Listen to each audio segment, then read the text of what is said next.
Welcome to A Perfect Touch. I'm Jeanette.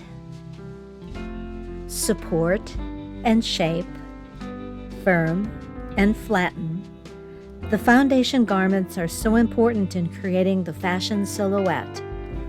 Following the full corset of the Victorian era, the elongated support of the Edwardian and 19-teens and 1920s period, the girdle was the standard foundation garment until the late 1960s, when control-top pantyhose became available. By one definition, a girdle is a tight-fitting undergarment which supports and smooths the lower body, not much different than these garments we have today, over 60 years later, and known as shapewear. Paging through everyday fashions of the 30s, as pictured in Sears catalogs, edited by Stella Bloom, we find a page titled Corsetry, which includes step-ins, pullovers, snug-fitting, lightly boned or no boning, and elastic gores. View C on page 33 reads, quote, "Truly exquisite co-ed side-hook girdle, skillfully fashioned of shimmering rayon satin with light boning at front only, 6-inch soft rayon elastic at sides, and 4 fine supporters, $1, unquote. About $23.47 today, still a good value compared to the cost of some shapewear. In the same book, on page 111, are shirts and shorts for another body type, which, quote, "give that streamlined fit. They hug your body lines, stretch for action, snap back, and stay in shape," unquote. One style is described as, quote, "wide lastex band in top, takes down stomach bulge, gives you a new feeling of fitness and a real athlete's figure," unquote, which then required some research into lastex. Lastex was an elastic yarn invented by the U.S. Rubber Company, which entered the market in 1931. It was used for swimwear, brassieres, girdles, and corselets. It is a rubber core surrounded by wool, rayon, silk, or cotton threads. Although I have a wonderful vintage camp corset girdle, I'm hesitant to use it as it's in such beautiful condition and will be nice in a collection.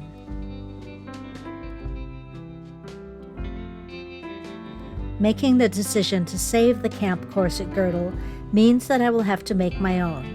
As I search for patterns, I find several on Etsy. First, a 1930s longline bra and girdle by Repeated Originals, and a 1930s corset garter belt by Mrs. Depew Patterns. I purchased both patterns in PDF format and made simple mock-ups. Both look to have great promise. The Repeated Originals is a single size but has the longline bra pattern.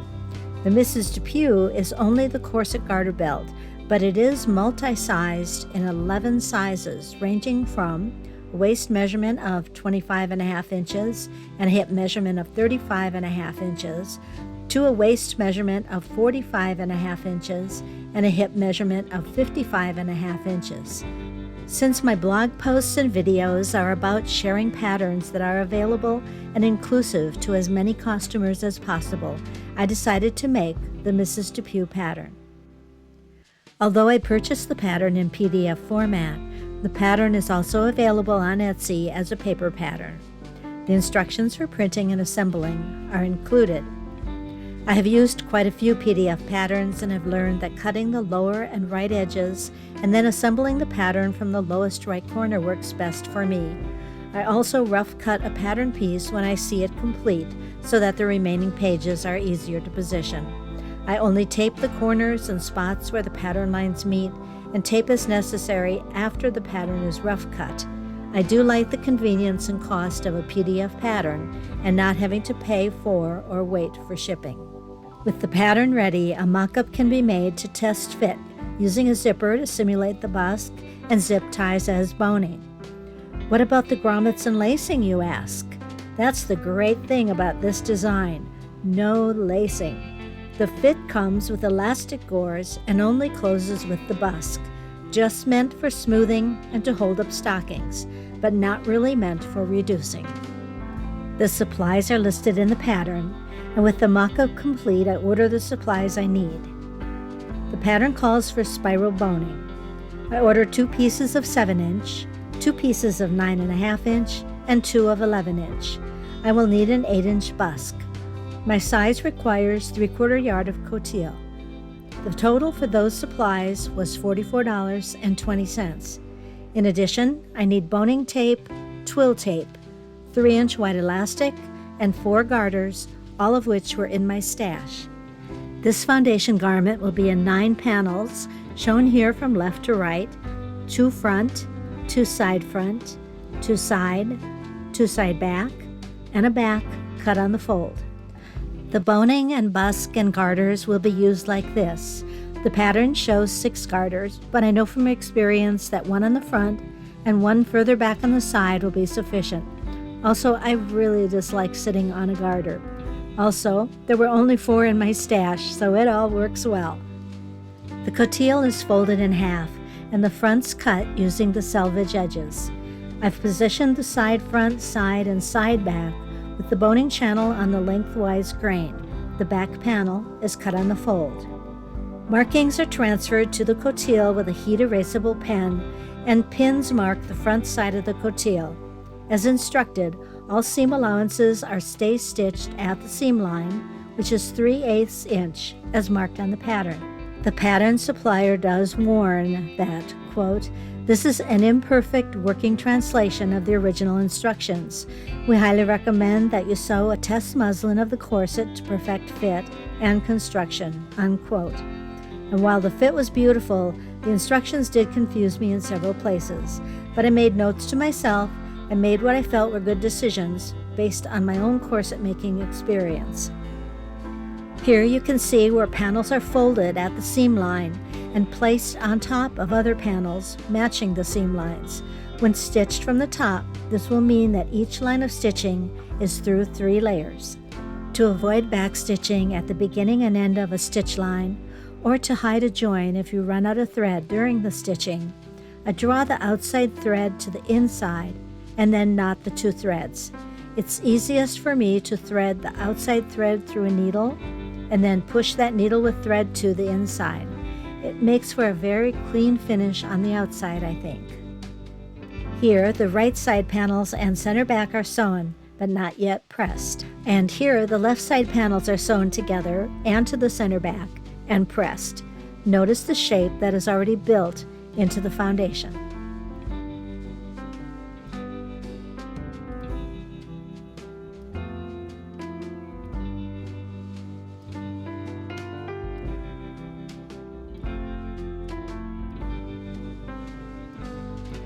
The elastic gores can now be added.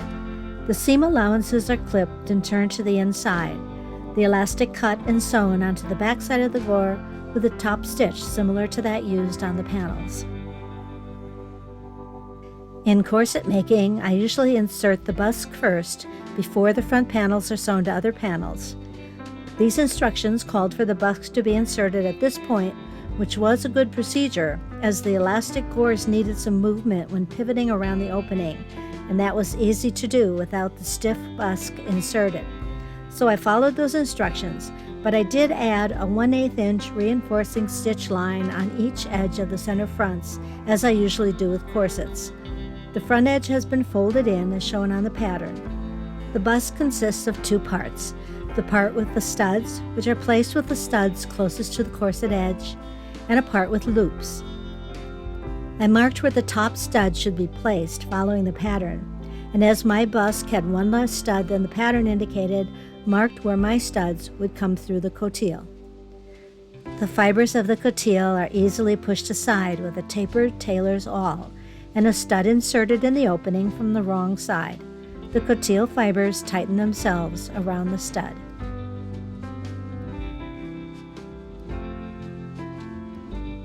The instructions were to cut the coutil to hold the loops. Again, I sewed a 1/8 inch stitch line along the edge, leaving openings for the loops. The opening is cut open and the loops inserted.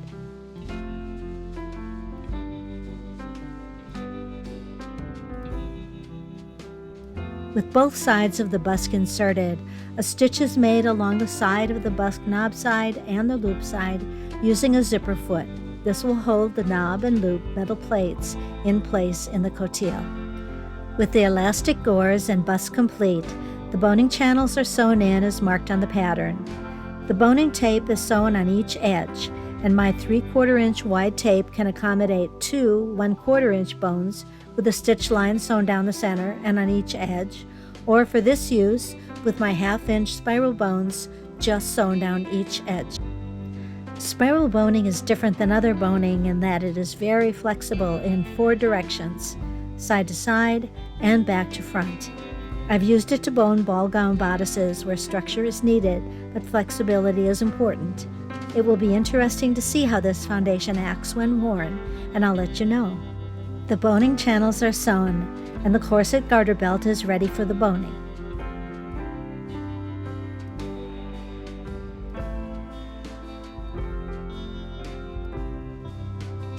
Although the boning channels are sewn from the top to the elastic on the front and the top to the bottom on the other panels, the bones do not extend that far. This is similar to Victorian and Edwardian corsets. To keep the bones in place for now, I've used pins. To keep the bones in place permanently, I'll use corset flossing. This is an embroidery technique which surrounds the end of the bone and also protects the corset fabric from wear from the bone. I have the white twill tape to cover the edges of the corset garter belt, and I have white embroidery floss. I also have some narrow cotton bias tape and embroidery floss in an ivory color. Choices! In the end, I stayed with the pattern instructions and used the white twill tape. I removed the bones while I was doing this work, and since they will be inserted from the upper edge, I first enclosed the lower edge. Folded in half, pinned, and sewn by hand with short running stitches.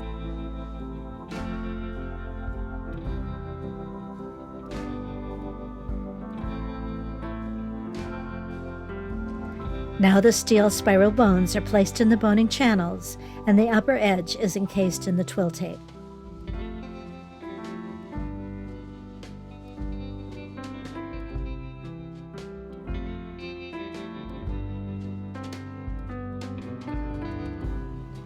Corset flossing is such a beautiful art, and there are unique and colorful patterns available in tutorials all over the internet.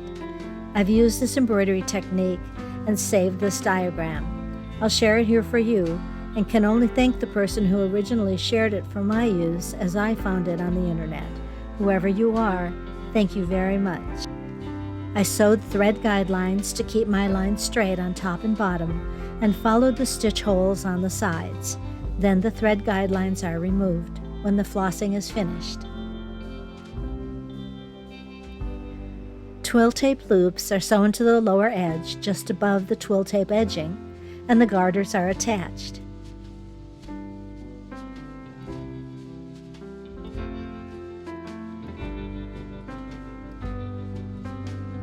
The 1930s corset garter belt is finished.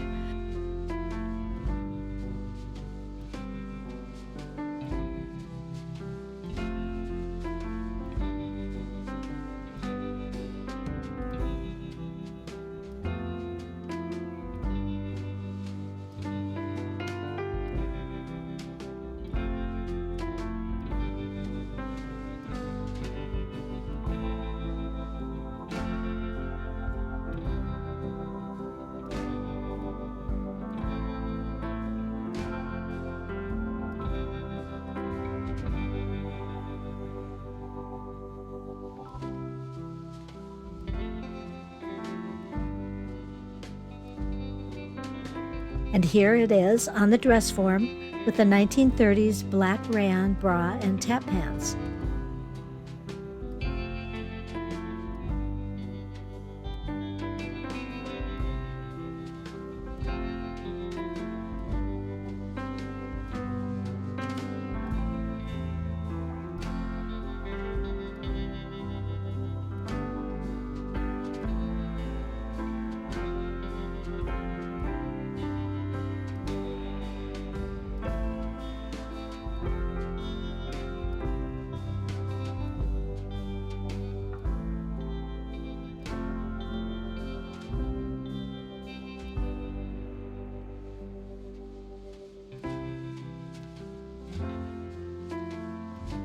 Originally, this was to be part 3 of my 1930s underthings, or my 1930s wardrobe, but I felt that this deserved its own post and video as it's such a versatile foundation for so many eras and easy to make. I hope this helps you on your journey, so we'll call this part 3A, with part 3B coming soon. Thank you so much for being here. See you next time.